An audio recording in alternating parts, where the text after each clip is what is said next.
Hello, good evening everyone. Now I am going to post question answer on ESR, erythrocyte sedimentation rate for Viva. Question number 1. What is ESR? Define it. What is ESR? Answer is the blood mixed with a suitable anticoagulant is allowed to stand in a narrow vertical tube. The red cells settle as a result of Rayleigh formation. The rate at which red cells settle is known as erythrocyte sedimentation rate. अब हम लोग आते हैं next. What are the three sequential phase in ESR? ESR में three sequential phase कौन कौन से हैं? First, there are three sequential phase in ESR. First, phase of Rayleigh formation, it takes 10 minutes. Rayleigh formation, it takes 10 minutes. Second phase of settling, it takes 40 minutes. And last phase is phase of packing, it takes 10 minutes. अभी तक के question में हम लोग के एक word आया है Rayleigh formation. तो what is Rayleigh formation? Rayleigh formation होता है कि जब हम नैरो ट्यूब में RBC ब्लड को लेते हैं और वर्टिकल स्टैंड में रख देते हैं तो रेड सेल एक दूसरे के ऊपर पैक होता है, एक दूसरे के ऊपर सेटल करता है ना. तो उसी को हम लोग Rayleigh कहते हैं, यानी पाइल्स ऑफ RBC. एक इसको समझने के लिए जैसे मान लीजिए एक क्वाइन है, ये पाइल्स ऑफ क्वाइन है. सिमिलर जब हम लोग ब्लड को ट्यूब में नैरो वर्टिकल ट्यूब में लेकर जब हम लोग इसको स्टैंड में रखते हैं तो RBC एक दूसरे के ऊपर जस्ट लाइक सेम एक RBC दूसरे के ऊपर सेटल करता है. इसी को हम लोग Rayleigh कहते हैं. इसी Rayleigh it is responsible for erythrocyte sedimentation rate, है ना. अब इस Rayleigh फॉर्मेशन को फिब्रिनोजन, बहुत सारा फैक्टर होता है, प्रोटीन्स, फिब्रिनोजन एंड RBC का शेप, साइज, सभी इसको अफेक्ट करते हैं. तो this Rayleigh means piles of RBC, एक RBC दूसरे RBC के ऊपर सेटल करना. RBC जो होता है 7.2 माइक्रोन का होता है, बाइकॉन्केव डिस्क होता है, एक दूसरे के ऊपर सेटल करेगा. इसको Rayleigh formation just look like this one, इसको Rayleigh फॉर्मेशन कहते हैं. और इसको हम लोग ऐसे गिरा देंगे तो this one is agglutination of RBC. This is called agglutination of RBC. लेकिन यही RBC एक दूसरे के ऊपर पैक हो जाए तो उसको हम लोग कहते हैं Rayleigh formation. Next question, why is ESR reading expressed as mm first hour rather than mm per hour? हम लोग ESR को एक्सप्रेस करते हैं किस यूनिट में? मान लीजिए अगर ESR 20 आया तो 20 mm फर्स्ट आवर बोलते हैं, ना कि 20 mm पर आवर. क्यों ऐसा बोलते हैं? क्योंकि अभी मैंने बताया कि ESR में there are three sequential phase. First phase is Rayleigh formation 10 minutes का, second phase is phase of settling 40 minutes का, and third phase is phase of packing. तो ये तीनों फेज मिलाकर 60 मिनट्स का हो जाता है, 1 घंटा का हो जाता है. और मान लीजिए उसके बाद से नेक्स्ट फिर हम लोग सेकेंड आवर के लिए चलते हैं, दूसरे घंटे के लिए. तो उसमें जो है लास्ट फेज जो है फेज ऑफ पैकिंग, वही कंटिन्यू करता है एट स्लो पेस, धीरे धीरे कंटिन्यू करता है. शुरू का 2 फेज नहीं होता है. इसलिए सेकेंड आवर का जो रीडिंग है वो कभी भी फर्स्ट आवर के रीडिंग के इक्विवेलेंट नहीं हो सकता है. इसीलिए हम लोग 1 घंटा का ही रीडिंग लेते हैं, 2 घंटे का रीडिंग नहीं लेते हैं. जो 2 घंटे का रीडिंग लेते हैं वो गलत करते हैं. और इसीलिए हम लोग ESR को रिपोर्टिंग करते हैं mm first hour rather than mm per hour. ठीक है, आगे बढ़ते हैं. What is clinical significance of ESR? ESR का क्लिनिकल सिग्निफिकेंस क्या है? ESR is a not specific test, it is not diagnostic test, it is only for monitoring of disease. इससे हम लोग डिजीज का केवल प्रोग्नोसिस को मॉनिटर कर सकते हैं. ESR only indicate there is presence of an active disease which could be due to many causes. ESR केवल इंडिकेट करता है कि शरीर में कोई बीमारी है ना, और किस वजह से है, एक कन्फर्मेटिव डायग्नोसिस नहीं करता, नॉन स्पेसिफिक टेस्ट है. तो इसका क्लिनिकल सिग्निफिकेंस की और प्रोग्नोसिस में है। Next question, how do we distinguish between western pipette and Wintrobe's tube. इसके जाने से पहले हम लोग जानना चाहेंगे, tell the name of methods of ESR। ESR किस किस मेथड से करते हैं? तो there are 4 methods for determination of ESR। First Westergren methods, second Wintrobe's methods, third micro ESR method and fourth is automated ESR method. First is Westergren methods.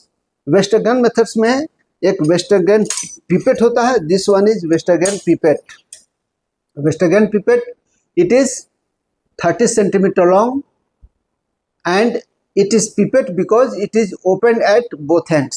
दोनों and पर एक खुला हुआ रहता है, इसीलिए इसको पिपेट कहते हैं। 30 सेंटीमीटर लॉन्ग होता है। इंटरनल डायमीटर इसका 2.5 mm का होता है and it has marking 0 to 200 mm, 0 at the top and 200 at the bottom। तो वेस्टरगैर्ड पिपेट में 0 at the top, 200 at the bottom होता है। और दूसरा है Wintrobe's method, Wintrobe's tube. This one is Wintrobe's tube. Why it is called tube? Because it is open only at one end and closed at other end. एक ही and पर ही खुला रहता है, इसीलिए इसको ट्यूब कहते हैं। And it has marking both sides of the tube. इस ट्यूब में दोनों साइड में मार्किंग है, 0 to 10 एंड फिर 0 to 10 दोनों साइड से है मार्किंग, बोथ साइड्स में 0 to 10 सेंटीमीटर एंड फिर 0 to 10 सेंटीमीटर। तो दो साइड से मार्किंग है इसमें। एंड इसका भी इंटरनल डायमीटर 2.5 mm होता है and it is 11 centimeter long. Westergren is 30 centimeter long and it is 11 centimeter long. दोनों का इंटरनल डायमीटर 2.5 mm का होता है एंड इसमें 200 तक मार्किंग होता है, इसमें 100 मार्किंग होता है। 0 to 10 centimetre, 10 centimetre means 100 mm। इसमें 100 mm तक मार्किंग, इसमें 200 mm तक मार्किंग होता है। एंड थर्ड बताएं micro ESR method. What is micro ESR method? Micro ESR is done for only paediatric groups. नवजात शिशु जिसमें ब्लड निकालने में बहुत परेशानी होती है, तो उसमें मिनिमम ब्लड की रिक्वायरमेंट होती है।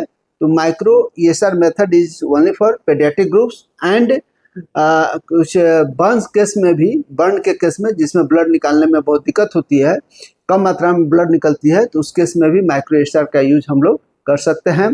Fourth is automated ESR method. Automated ESR method automated closed machine होता है, जिसमें वाल्व एडिटिव वाल्व में हम लोग उसको मशीन जो है इसको कैप को पियर्स करके इसमें से ब्लड सक कर लेता है, फिर एंटीकोगुलेंट ऑटोमेटिकली मिक्स करके और ESR का रिपोर्टिंग करता है। तो ये हो गया मेथड। अब नेक्स्ट क्वेश्चन आता है, how do we distinguish is a tube? It is open at both ends and Wintrobe's is a tube because it is open at one end. It has marking 0 to 200 mm and Wintrobe's has marking 0 to 10 centimeter. It has both side marking, है ना। और next question, name separately the anticoagulants used in Westergren and Wintrobe's method. दोनों method में कौन कौन anticoagulant होते हैं उसका नाम बताइए, यूज होते हैं। तो वेस्टरगैर्ड मेथड में 3.8% सोडियम ट्राइसोडियम साइट्रेट यूज होता है, जो लिक्विड फॉर्म में होता है। एंड विंट्रोप्स मेथड में EDTA एंटीकोगुलेंट के रूप में यूज होता है, या फिर potassium oxalate and ammonium oxalate dry powder होता है, उसको हम लोग 2:3 के रेशियो में यूज करते हैं। तो इस तरह से वेस्टरगैर्ड में 3.8% सोडियम साइट्रेट यूज करते हैं 1:4 के रेशियो में, यानी anticoagulant to blood ratio is 1:4। Anticoagulant 1%, तो ब्लड 4%। इट मीन्स अगर 2 ml ब्लड हम लोग लेते हैं सिरिंज में 2 ml ब्लड लेते हैं, तो 0.4 ml आपको 3.8% सोडियम साइट्रेट है, this one is 3.8% sodium citrate. इसमें से हम लोग 0.4 ml 3.8% सोडियम साइट्रेट लेते हैं सिरिंज में। उसके बाद वेनी एंटीवाइटल फोसा से वेनी पंक्चर करके 1.6 ml ब्लड स्प्रेड करते हैं, तो दोनों मिलाकर हो जाता है 2 ml। तो इस तरह से रेशियो होता है 1:4 का। हम लोग 1:4 का यूज करते हैं, तो ये हो गया। अब क्वेश्चन आता है कि इसमें विंट्रोप्स में जो हम लोग एंटीकोगुलेंट यूज करते हैं, potassium oxalate and ammonium oxalate, जिसका रेशियो होता है 2:3। तो हम लोग 2:3 का रेशियो क्यों यूज करते हैं पोटेशियम एंड अमोनियम ऑक्जेलेट का? तो इसका आंसर है potassium oxalate besides acting as anticoagulant it also shrinks the RBC. Potassium oxalate जो है आरबीसी को श्रिंक्स करता है, एंड अमोनियम ऑक्जेलेट क्या करता है, उसको स्वेल करता है, यानी इनलार्ज करता है। तो 2:3 का रेशियो जो होता है, इससे आरबीसी का जो शेप है वो रिमेन रहता है, मेंटेन रहता है। और शेप मेंटेन रहना बहुत जरूरी है, क्योंकि शेप अल्टर हो जाएगा तो ईएसआर अफेक्ट हो जाएगा। तो इसीलिए हम लोग 2:3 के रेशियो में potassium oxalate and ammonium oxalate के रूप में हम लोग यूज करते हैं इस रेशियो में। Next question, which side of marking in Wintrobe's tube is used for reading hematocrit और पीसीबी?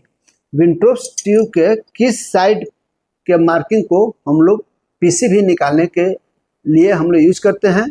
तो that side where marking is 0 at bottom and 10 at the top.